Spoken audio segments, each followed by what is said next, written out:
J'avais prévu de faire du sport, mais voilà, j'ai pas réussi à le faire. J'avais prévu de le lire ce soir, mais encore une fois, je l'ai pas fait. Ça fait, je pense 2 mois que j'ai pas lu. Ah, j'avais prévu de téléphoner, de faire 10 téléphones pour des clients et finalement, je l'ai pas fait. Je sais pas pourquoi.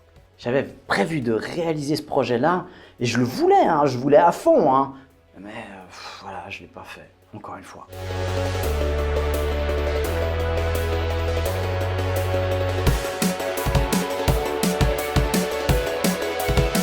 Bonjour à tous, j'espère que vous allez bien. Bienvenue dans ce Café Hypnose. Aujourd'hui, on parle de ce qu'on pourrait appeler procrastination. Ouais, c'est même un peu plus loin que ça. Aujourd'hui, on parle de comment on peut se permettre de réaliser ses projets. Et je dis bien permettre. Bonjour, je suis Gilbert Dagon, je suis spécialiste en hypnose et tous les dérivés de l'hypnose pour la thérapie, la préparation mentale et puis la connaissance de soi par la pédagogie, donc l'enseignement de l'auto-hypnose, du coaching mental, pour devenir hypnothérapeute professionnel compétent. Et donc, je propose tous ces services au centre Aurora. Ça vous est déjà arrivé de vouloir quelque chose, de vouloir réaliser un projet, de vous mettre à une tâche et finalement de ne pas le faire, et puis ceci à répétition. Est-ce qu'on appelle ça la procrastination? Parfois, oui, on peut se dire, ok, c'est qu'on a remis au lendemain ce qu'on pouvait faire aujourd'hui. Mais parfois, c'est même plus que ça. C'est qu'on a un objectif et on ne le remet pas, c'est qu'on ne le fait jamais finalement. C'est comme un vœu pieux dans notre tête et puis on a un projet. Il est important, parfois, même la plupart du temps, il est important pour soi. Mais voilà, on sait qu'on va y gagner, évidemment, si on le fait. Mais c'est même pas qu'on le reporte à demain, c'est qu'on le fait pas parce qu'il y a quelque chose qui s'est mis en travers, qui était plus facile, où il y avait plus de plaisir, ou voilà, qui a nécessité une urgence. Et ça nous arrangeait bien. En fait, notre cerveau, dans toutes les réalisations, va suivre 3 objectifs de base. Le cerveau va fonctionner pour d'abord la survie, évidemment. Ensuite, le plaisir. Si voilà, s'il y a du plaisir, ben, il va s'amuser, donc il va être motivé très très rapidement. Et la troisième, c'est pour économiser de l'énergie. Donc 3 fonctions primaires pour notre cerveau, la survie, le plaisir et la facilité pour économiser de l'énergie. C'est ces fonctions naturelles et de base. Alors, si on veut réaliser quelque chose, eh bien, si notre survie n'en dépend pas, si elle en dépend, ben, on va le faire, c'est sûr et certain. Maintenant, si notre survie n'en dépend pas, eh bien, il faudra peut-être stratégie utile, ce sera de mettre du plaisir dedans, du jeu, de l'amusement. Et puis, si on peut, en plus, eh bien, que ce soit facile. Et c'est là-dessus qu'on peut travailler vraiment pour réaliser des objectifs. Il y a une étude très sérieuse qui a été développée. Alors moi, je garde pas forcément les références, je suis un vulgarisateur de ces connaissances. Maintenant, je mettrai en lien les références sous cette vidéo et vous pourrez faire vos propres recherches aussi. Mais cette étude démontre qu'on est beaucoup plus efficace si on a le secret pour la réalisation de ces objectifs qui dépend de 3 ingrédients. 3 ingrédients, c'est de savoir, d'avoir une vision claire de ce que l'on veut obtenir, une vision claire du résultat obtenu, et qu'on arrive à se le figurer dans son esprit. Donc on arrive à se l'imaginer, le résultat obtenu.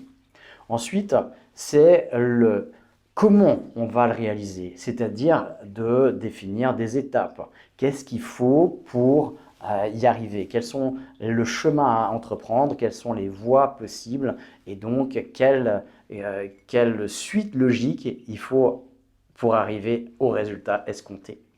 Ensuite, c'est le où et quand et avec qui. Eh bien, qui pourrait nous aider? Ou s'il y a nécessité d'avoir une ressource extérieure, c'est quelle ressource extérieure? Et ensuite, eh bien, ça sera une définition précise dans le temps. Le quand. Le quand, évidemment, ça je vois et je le travaille eh bien dans les équipes, dans mes interventions. Il y a souvent, et c'est vraiment un gros problème dans l'esprit des gens, hein, c'est oui, je vais aller faire du sport la semaine prochaine. Oui, je vais faire une activité ressourçante lundi. Ok, c'est quoi? Ouais, je verrai bien. Ouais, ok. Quand vous êtes coach, laissez la personne faire comme ça, une première fois. Puis après, vous faites le résultat. Alors, tu l'as fait? Ah, non, c'est vrai, j'ai oublié. Ou ouais, non, non, j'ai passé à autre chose. Ah non, j'en avais pas vraiment besoin. Ah non, j'en avais pas envie. Ah ben non, je le sentais pas. Il y aura toujours une excuse. Ok? Ah mais là, j'ai pas eu le temps. Ok. La raison, c'est aucune de celles-là, en fait. C'est parce que l'objectif n'était pas défini, qu'il n'y avait pas de définition précise de l'action. Hein. C'est le sport, j'allais faire quoi? Du vélo, de la course, de la salle, je vais faire quoi? Et c'est où? Et c'est quand? Et le quand j'arrive à ce moment de précision, les gens me disent souvent, ouais, non, mais je le ferai dans la journée, je verrai bien.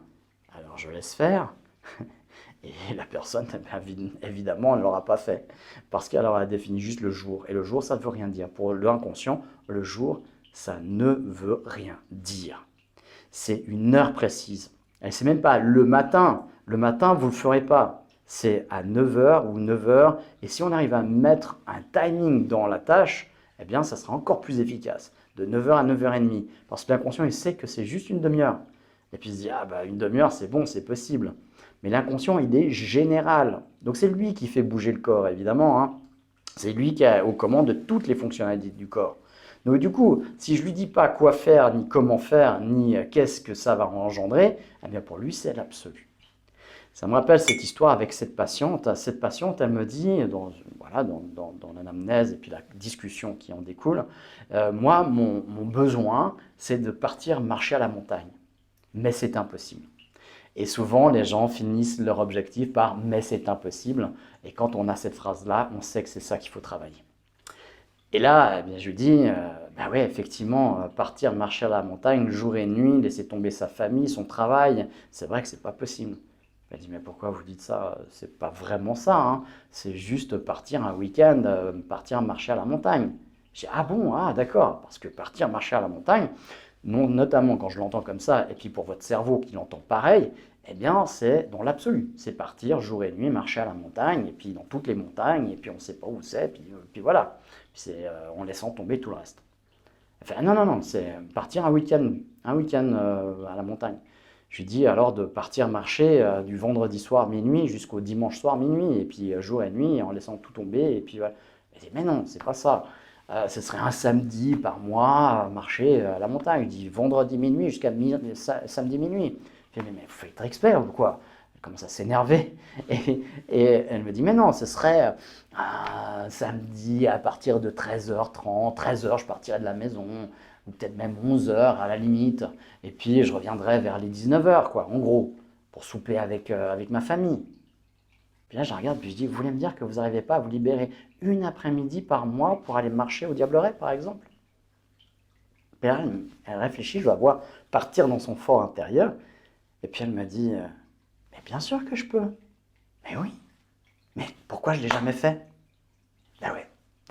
Parce que pour son cerveau, quand elle énonce l'objectif partir marcher à la montagne, c'est absolu.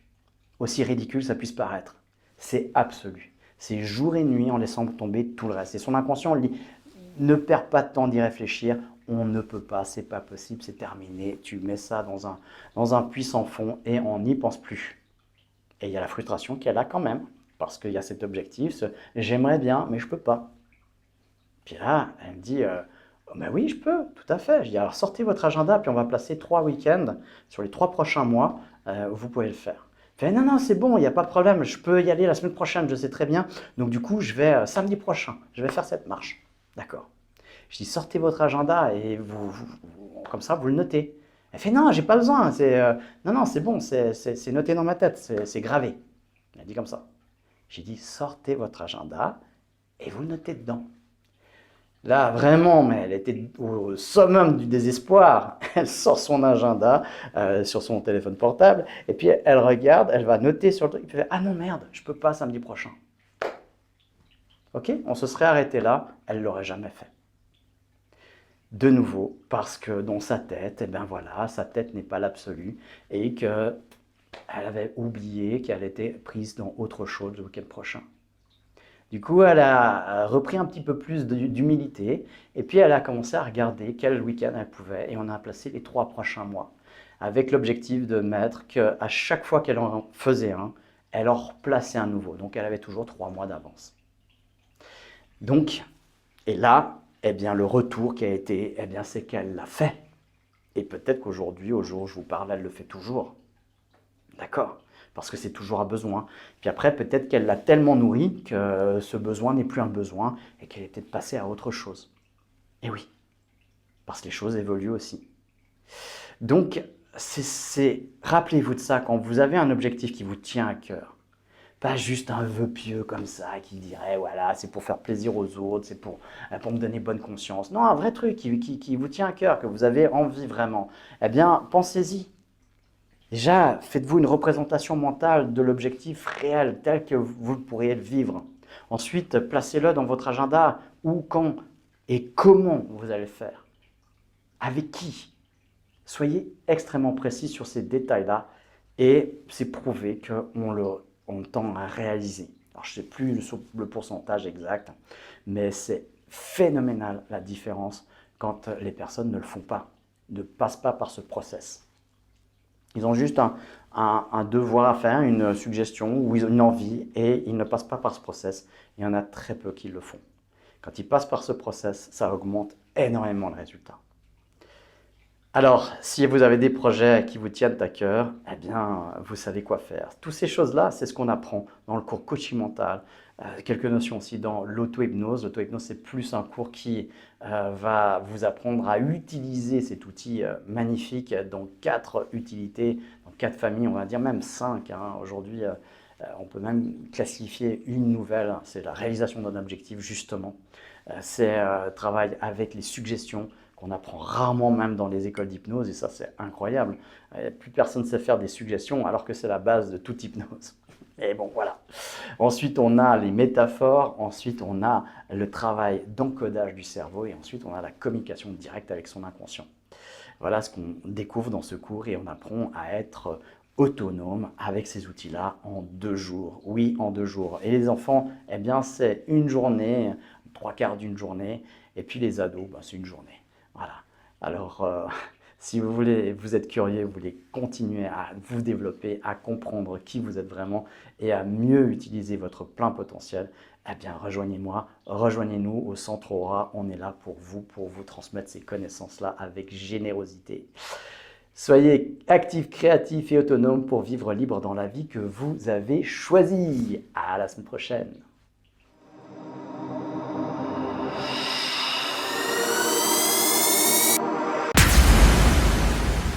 Nous fonctionnons à 95% avec des automatismes qui se répètent de jour en jour, de mois en mois. Le changement, ça s'apprend. Hypnose. Coaching, PNL. Utiliser son plein potentiel s'apprend. Le Centre Aura le pouvoir d'être soi, pour gagner en conscience et en autonomie.